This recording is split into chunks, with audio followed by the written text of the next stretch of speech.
Lawmakers in Jamestown are taking another run at finding a solution to reduce the city's urban deer population. As WNY News Now's Claire Galt explains, Jamestown's newly established deer management group revisited the issue during a special meeting last week.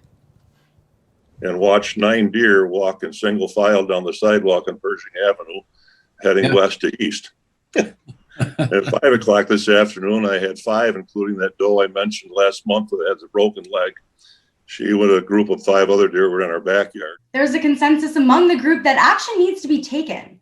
However, they are still working to determine which approach is best. During a discussion last week, Ward 6 Councilman Tom Nelson, who heads the committee, discussed a sterilization approach adopted by Cornell University, which Nelson says, despite a costly price tag of $1,200 per buck, yet the problem persisted. What they found is it didn't work. The bucks kept coming back.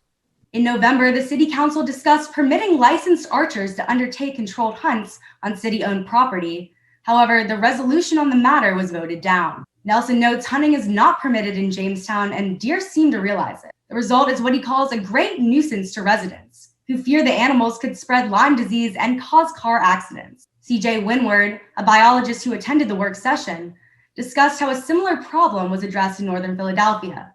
Winward explained that for the last 30 years, an experienced group of bow hunters have been tasked with thinning the herd. Geez, I hate to say it, but it was like a concentration camp of deer.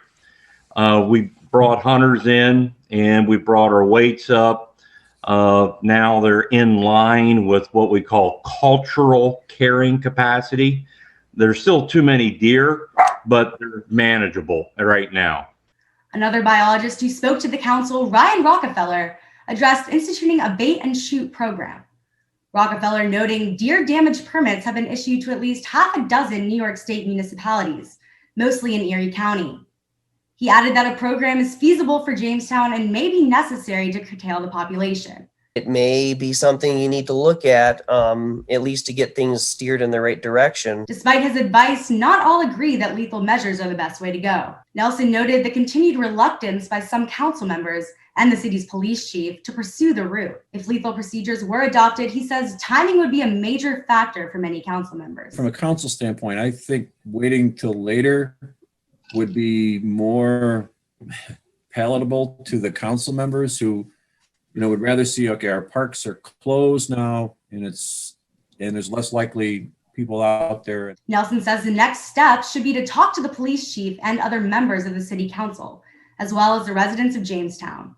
We really need to talk about educating the public on it, and we'll have to fine tune this. Claire Galt, WNY News Now.